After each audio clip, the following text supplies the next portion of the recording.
Ever since 2022, we have seen a staggering increase in the prime lending rate, from 7.50% in January 2022 to the current rate of 11.75%. A lot of people have lost their cars because of this increase. So during this video, we'll be talking about different types of interest rates, how they affect you as a consumer, and finally, I'll share some of the few ways you can use to get better interest rates on your car or home loan. You're watching Cars 24, your ultimate car buying guide.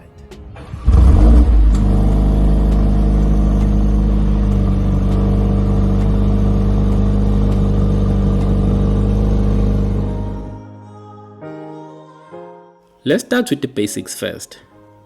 The Reserve Bank sets out a repo rate, which is based on inflation and other economic factors. The banks, like the one you're using right now, borrow money from the Reserve Bank and they are charged the repo rate. In turn, your bank charges you interest when you borrow money from them, in the form of a home and a car loan or a credit card. The interest rate the bank charges you is usually prime linked. The current prime lending rate is 11.75%. So your bank may charge you plus or minus this rate. When you're financing your car or home, you can decide between a fixed interest rate or a flexible interest rate. A fixed interest rate, as the name suggests, the rate does not change and will remain the same throughout the course of your contract. For an example, if you finance a 250,000 rand car over 5 years and they charge you 11.75%, this 11.75% will remain the same throughout your contract, even if the prime lending rate increase or decrease during those 5 years that you finance that car. The fixed rate is usually higher than the flexible interest rate, and the only time you win with this interest rate is when the prime increase, which is what happened after the pandemic. But this is difficult to predict. A flexible rate, on the other hand, changes with the prime rate. For an example, when I bought my Tiggo 4 Pro 2 years ago, my rate was sitting at around 6.5%, which is prime minus 1%. And because it's flexible, after January 2022, the prime rate increased, which means my current interest rate is 10.75%. I explained this in more detail in part 2 of the Cherry Tiggo 4 Pro review. If you want to check out that video, I'll leave a link for you. So basically, when your rate is flexible, it will change depending on the prime rate. If prime increase, your rate will increase. If prime go down, your rate will go down. The next thing I want us to talk about is how interest rates affect us as consumers. Let's take a look at this practical example. Let's say we want to buy a 250,000 rand car for over a period of 6 years. We go to Bank 1 and they offer us an interest rate of 13%. Because Bank 1 was high, we then go to Bank 2 and they are so generous to give us 10% as our interest rate. If we decide to go with Bank 1, we will pay 5,111,000 rands per month in monthly installments. And over 6 years, this is the amount of interest we will have to pay. If we decide to go with Bank 2, we will pay a monthly installment of 4,722 rands per month. And over 6 years, this is the amount of interest we will have to pay. If we compare the interest we will pay with Bank 1 with the one we will pay with Bank 2, there's a difference of 28,000. And also, we will be paying 389 rands less in monthly installment with Bank 2.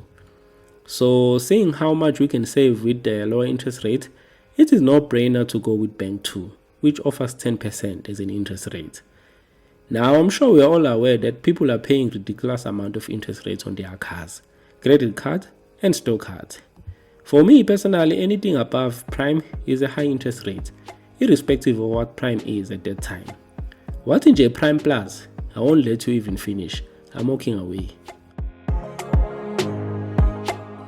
Now, there are not many ways to get better interest rate, especially if you're coming out of varsity.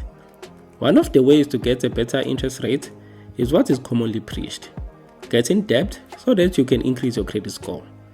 To me, this is like being told while doing your matric that when you do well, bursaries will be competing for you. Can't do it.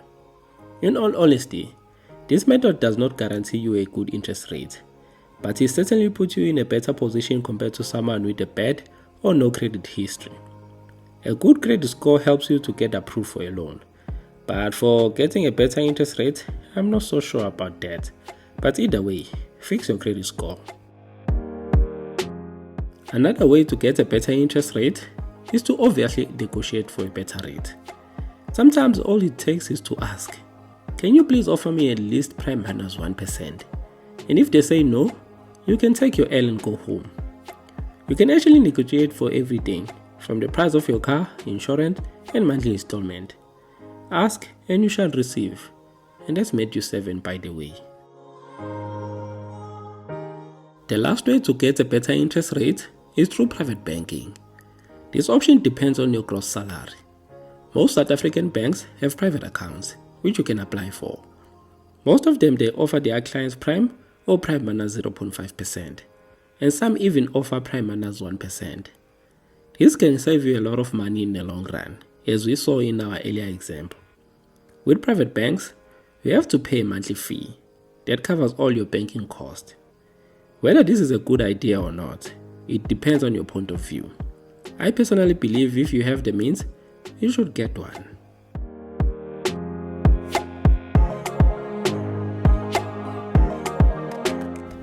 If you enjoyed this video, please give it a like and subscribe to our channel for more car related content. And you can also check out this video about how to trade in your finance car. We'll meet again on our next video. Until next time. Peace.